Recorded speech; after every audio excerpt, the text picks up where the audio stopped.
Number 3, ban chokeholds Okay. and knee to neck maneuvers, and strengthen use of force standards. It's one of those things that, like, if you just sat in a room and said, "Hey, should we ban chokeholds?" Everyone goes, "Yeah, chokeholds aren't fun. No, let's ban those." Yeah, Right? right. But what's the alternative to a chokehold? That is a good question. So you're looking at other pain compliance, say a gooseneck, or yeah, Why do chokeholds exist to begin with? to probably knock the person out. Okay. Yeah, So now this is interesting. to stop them. Now that's interesting because here's what. Why would chokeholds Yeah. happen in USC? Right. To win. Right. Right. So now Right. here's where it's interesting. Where I was hearing Joe Rogan talk on this, and he was saying, he's a jiu-jitsu trainer and He's a UFC, stud. Yeah. and he says, or not a trainer, but a practitioner. He, if you're in a situation where someone needs to be incapacitated, okay, let me. A chokehold is way easier than the alternative. It is. So I'm just thinking. I even thought of, like, I've thought of this in the past. So I'm walking in an alley. I feel threatened. I don't know a lot of jiu-jitsu. I know a little bit. And there's an altercation, and it's coming. Right. I can't get away. Like, whatever. Like, I would much rather get this guy in a rear naked choke, put him to sleep. He's not knowing that 99.9% of the time he's just going to wake up. Right. I can walk away with my wife. Right. Versus now we're in a pummeling competition to see who can knock the other man unconscious first. Right. The point is, it's just not as simple as saying chokehold bad. Right. Like, well, what's your alternative, right? Like, if Correct. you're trying to incapacitate someone. Now you watch UFC. Yeah. A lot, right? Now when you see that happen for chokeholds and stuff like that, it's like they peacefully are knocked out. Right. They come back, right? Right, because let's be clear on what is a chokehold? It depends on the chokehold. The chokeholds Right. that I'm talking about are kind of sleeper Yes. holds. Is what they Yeah. do. They squeeze your arteries. Right. They cut off blood flow to the brain.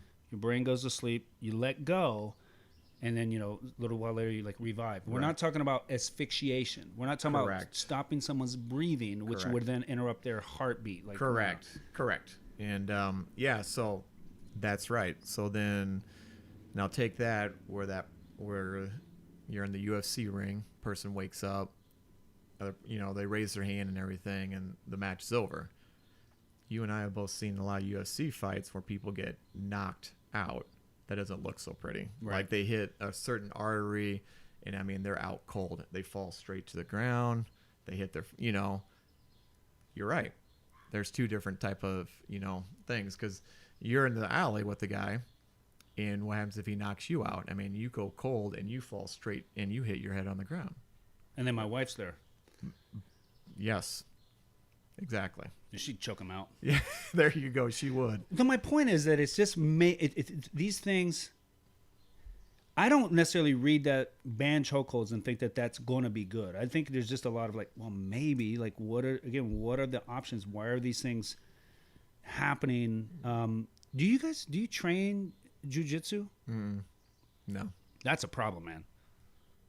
Yes. I'll tell you what, man. I watch some of these scrambles with cops on the ground with guys, and it's like, oh man, like, if you would just learn to get your hooks in and Right.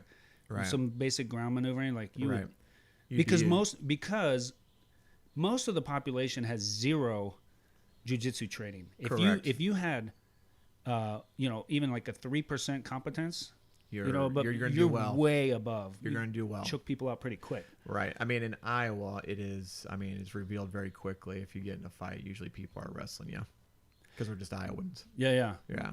What's interesting is, I was listening to this guy named Jocko Willink. Oh, stud. Yeah, okay. Stud. He says that you need more funding to police departments. Correct. I agree with him. Why do you need more funding? I think with that training would be very helpful. That's what he's basically saying. You need more training. You need need more training, training. things like that. We need Right. training in de-escalation. Correct. Training in all kinds of stuff. Let's train. Right. Instead of training people a lot up front and then just letting them do their job forever, like more Right. training, Right. which would cost more money. It would cost more money, yes. And like I said, I think it's all about making sure the cop is right in the head and in the heart as much as they can be, and making sure things are at home are good, man.